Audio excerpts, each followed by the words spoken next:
సభ్యులందరికీ నమస్కారం. గ్రేటర్ హైదరాబాద్ జిల్లా ఆటో యూనియన్ మనది. ఇప్పుడు మన యూనియన్ ఎందుకోసం పెట్టుకున్నామంటే, ఇప్పుడు కొత్త కాబట్టి మన ఫస్ట్ ప్రాబ్లం, మన ఆటో డ్రైవర్ ప్రాబ్లం ఏంది? Rate card. Ola Uber auto గురించి మనకి ఏ విధంగా ఇబ్బందులు ఉన్నాయనేది మనకు అందరికీ తెలుసా. రేట్లు ఎంత తక్కువ వస్తున్నాయి, దాని మీద మనం ఎంత పోరాటం చేయాలి అనేది మనకు సిఐటి కొలబరేటర్ అడిగి ఉన్నాం కాబట్టి అదే సారు దాన్ని ఏ విధంగా తీసుకెళ్ళాలి, అక్కడ వెళ్ళి మనం మాట్లాడాలనేది సారు చెప్తారు. దాని గురించి కూడా రేట్ల గురించి ఫస్ట్ మనం ముందడిగేది ర్యాపిడో గురించి, రేట్ల గురించి దాన్ని కూడా పోరాటం చేసాము.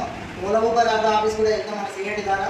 ఇంకా మన యూనియన్ ఉందని మన ఎందుకంటే ఒకసారి కస్టమర్ కొట్టడం జరుగుతుంది, ఇంకేదైనా రోడ్ల మీద ఏదైనా బండి తాకడం కానీ ఇంకేదైనా పెద్ద సమస్య వస్తే మన యూనియన్ ఉందని ఆవేశం కొద్దీ మన గ్రూప్లో పెట్టడం కాదన్నా ఫస్ట్ ఏదైనా మన తప్పు లేకుండా ఏమైనా ప్రాబ్లం జరిగితే మనం గవర్నమెంట్ డిపార్ట్మెంట్కి అన్నిటి కాల్ చేయాలి. డిపార్ట్మెంట్ కాల్ చేసిన తర్వాత అక్కడ రెస్పాన్స్ అయిన తర్వాత ఒక వీడియో తీసి మన యూనియన్ సభ్యులకు ఫస్ట్ పెట్టాలి, సెకండ్ పెట్టాలి. తర్వాత మన కంట్రీ నెంబర్లు కానీ వాళ్ళందరూ వస్తారు, చూస్తారు, మన ప్రాబ్లమ్ సాల్వ్ చేస్తారు. అలాంటివి యూజ్ చేసుకోవాలి. ఇంకొకటైనా 800 రూపాయలు ఉన్నాయి బ్యాలెన్స్. 40 నుంచి 181 వరకు 140 మంది 50 రూపాయలుగా తీసుకున్నాం. అవి 7,050 రూపాయలు అయితే 140 మంది తెలుసు కదా.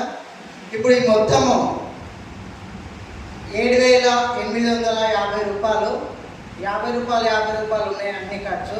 యూనియన్ కోసం మేము వచ్చినా కదా, ఈ మన ఇక్కడ రావడము, టీ ఖర్చు కానీ, టిఫిన్లు ఖర్చు కానీ, అలా మేము మొత్తం టోటల్గా ఇక్కడ మొత్తం ఏ డేట్లో ఇక్కడ ఏ ఖర్చు ఏందనేది మొత్తము ఇక్కడ రాసి పెట్టాను. ఏ రోజు ఏం కథ అనేది మొత్తము ఈ 50 రూపాయల ఖర్చు మొత్తము 7,110 రూపాయలు అయితే ఖర్చు అయినాయి మొత్తం.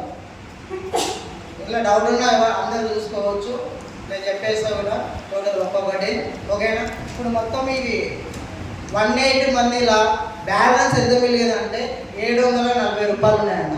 మీరు ఇచ్చిన 50 రూపాయల 50 రూపాయలు 181 మంది మొత్తం బ్యాలెన్స్. ఓకేనా? Thank you.